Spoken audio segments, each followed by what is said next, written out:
ইতিহাসে এমন কোনো মানুষ জন্মেছে যে সর্বজন গ্রাহ্য? পৃথিবীর ইতিহাসে এমন কোনো মানুষ জন্মায়নি যে পৃথিবীর প্রত্যেকটা মানুষকে খুশি করতে পেরেছেন। আপনি পৃথিবীর প্রত্যেকটা মানুষকে খুশি করতে পারবেন না। আপনি নিজের ট্রু কলিং নিয়ে এগোতে থাকবেন। কিছু মানুষ যারা আপনাকে জেনুইনলি ভালোবাসে তাদের জন্য কাজ করবেন, তারা আপনাকে ভালোবাসবে, এতটুকুই এনাফ। সেটা যেই কাজই করেন। এই কথাটা যদি আমাকে অনেক আগে কেউ বলতো, আমার জীবনটা অনেক ইজিয়ার হতো। কারণ আসলে আমরা সবসময় চিন্তা করি যে সবাইকে খুশি করতে হবে, সবাইকে, অফিস এনভায়রনমেন্টেও মনে হয় যে সবাইকে খুশি করতে হবে, পাবলিক লাইফে, সোশ্যাল গ্যাদারিংসে সবাইকে খুশি করতে হবে, but it's not possible. Human nature.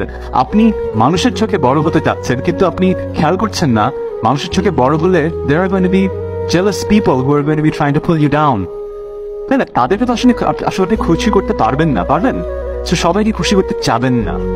শুধু জেনুইনলি নিজে এবং নিজের আশেপাশের ভালোবাসার মানুষগুলোর খুশির কথা চিন্তা করে ডিসিশন নেবেন, দেখবেন বাধা বিপত্তি একদম ইরেজড হয়ে গেছে।